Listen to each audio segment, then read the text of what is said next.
hal tentang pajak ini bukan masalah kamu harus keluar duit untuk bayar pajak, tapi dapat juga pengembalian pajak, which is kayak uang kamu, misalnya kamu bayar pajak kelebihan terus bisa dibalikin lagi seperti.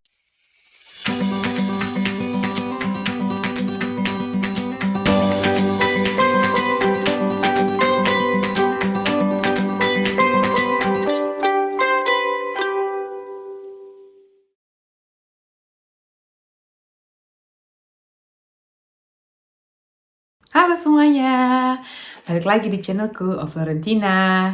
Nah, video kali ini aku khususkan buat kamu-kamu atau teman-teman yang memang sudah tinggal di Jerman, yang pertama. Yang kedua, berencana untuk tinggal di Jerman. Yang ketiga, berencana atau telah menikah dengan warga negara Jerman. Ya nggak harus warga negara Jerman juga sih, intinya kalau seandainya kamu tinggal di Jerman, ini tuh penting banget. Apakah topik kali ini? Topik kali ini adalah pajak. Nah, kenapa aku mau bikin topik tentang pajak? Soalnya kayaknya walaupun sangat membosankan sebenarnya, tapi pajak ini merupakan hal yang sangat krusial kalau seandainya kamu tinggal di Jerman. Kenapa krusial? Karena hal tentang pajak ini bukan masalah kamu harus keluar duit untuk bayar pajak, tapi dapat juga pengembalian pajak, which is kayak uang kamu, misalnya kamu bayar pajak kelebihan terus bisa dibalikin lagi seperti itu. Jadi bukan cuma minus tapi plus gitu. Itu tuh kayak ya krusial lah di sini. Terus kenapa aku berani bikin kayak gini? Soalnya suamiku itu sendiri konsultan pajak, dia punya perusahaan konsultan pajak sendiri namanya Taxolut, dia itu base di Mainz. Jadi aku pikir ya kenapa gak sekalian ilmunya kita ambil sebagai orang Indonesia. Jadi aku mau bikin topik tentang pajak. Dan kali ini aku juga gak mau ngomongin hal-hal yang ribet tentang pajak. Jadi kayak bener-bener basic, kamu tuh kayak bener-bener gak pernah tahu sebelumnya, ya udah tonton videoku. Jadi aku cuma mau ngomongin 5 hal tentang pajak di Jerman sebagai orang asing yang patut dan harus dan wajib kamu ketahui, seperti itu. Yang pertama adalah mengenai kelas pajak. Nah, di Indonesia juga sebenarnya ada kelas pajak, tapi aku nggak mau bandingin pajak di Indonesia dan di Jerman karena memang aku sendiri juga nggak punya pengetahuan tentang pajak di Indonesia. Aku taunya cuma laporan SPT pajak, itu udah dikasih form sama perusahaan tempat aku bekerja, terus aku pergi ke mall, terus dia ada stand, terus aku pergi, terus aku catat namaku, udah selesai. Jadi laporan pajakku di Indonesia macam itu. Di Jerman itu beda banget gitu. Ngomong-ngomong balik lagi ke topik aku tadi yang aku mau bilang. Jadi di Jerman itu ada kelas pajak. Kelasnya apa? Jadi kelas 1 sampai kelas 5. Nah, jadi coba aku jelasin pelan-pelan ya, jadi supaya gampang dicerna. Pajak yang untuk kelas 1, jadi kelas 1 pajak di Jerman itu adalah untuk yang single. Berapa sih persentase pajaknya? Pajak persentase yang single itu 15-45%, jadi tergantung dari penghasilan kamu. Nah, paling ini tuh kelas 1 itu adalah yang bayar pajaknya paling mahal, kayak gitu kurang lebih. Terus pajak kelas 2 itu adalah buat kamu yang single tapi punya anak. Nah, kalau di hari-hariku yang paling sering ditemui kasusnya adalah kelas pajak 3, 4, dan 5. Dan 3 dan 5 ini adalah kombinasi, di mana kombinasi itu untuk yang menikah seperti itu. Jadi ini tuh kelas pajak yang sangat menguntungkan pasangan yang menikah jika, ini di garis bawahi ya, jika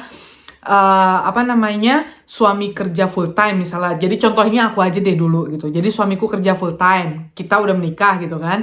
Suamiku kerja full time, aku kerja part time, which is kalau namanya kerja part time gajinya nggak sebanyak yang full time dong gitu. Gajiku tuh jauh lebih rendah daripada gaji suamiku.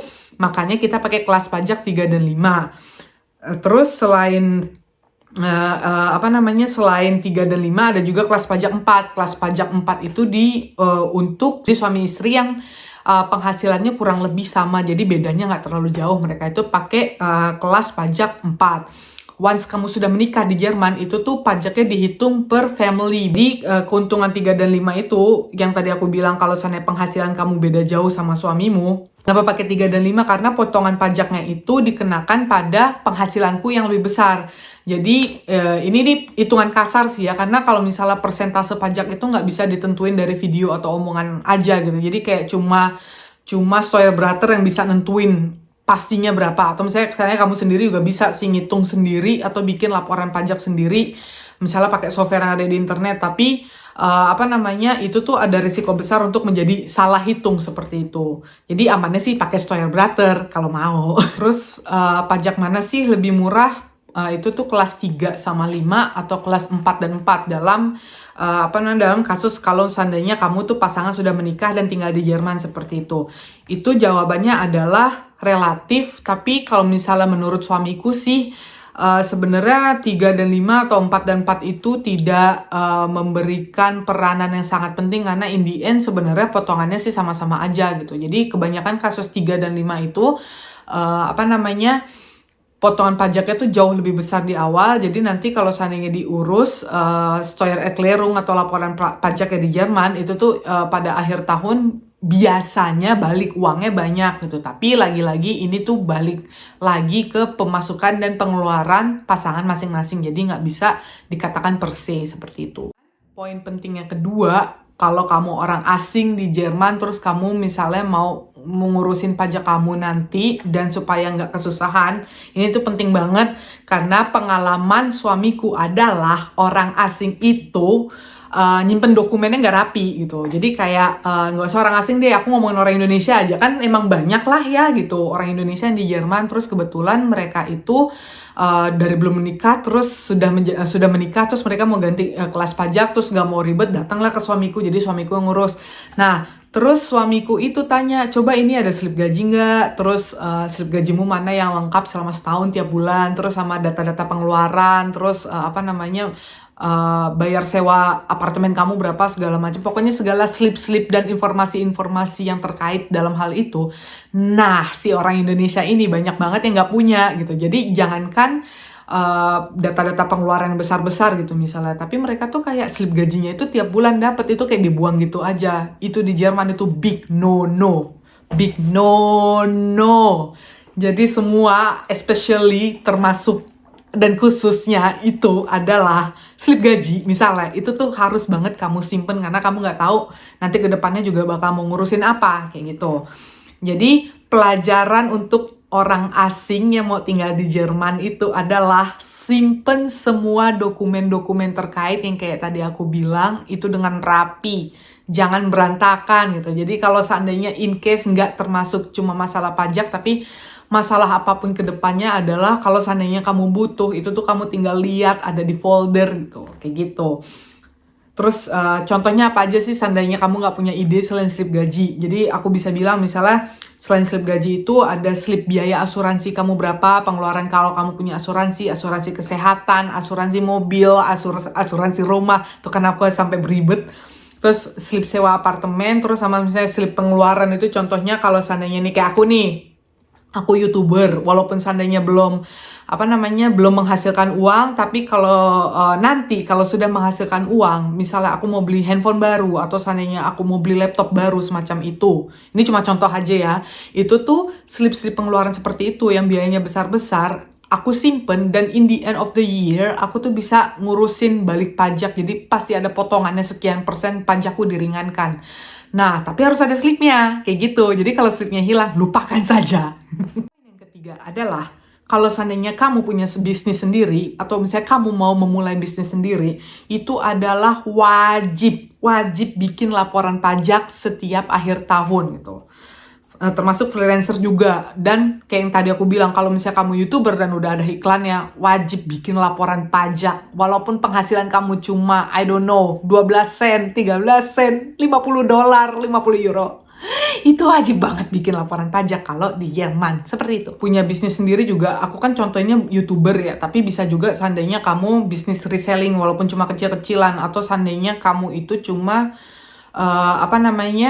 bikin kreasi di rumah terus kamu jual di internet, atau seandainya kamu misalnya jualan barang-barang kerajinan dari Indonesia kamu jual di sini misalnya lewat eBay segala macam, itu juga wajib dibikin laporan pajaknya. Jadi kenapa wajib?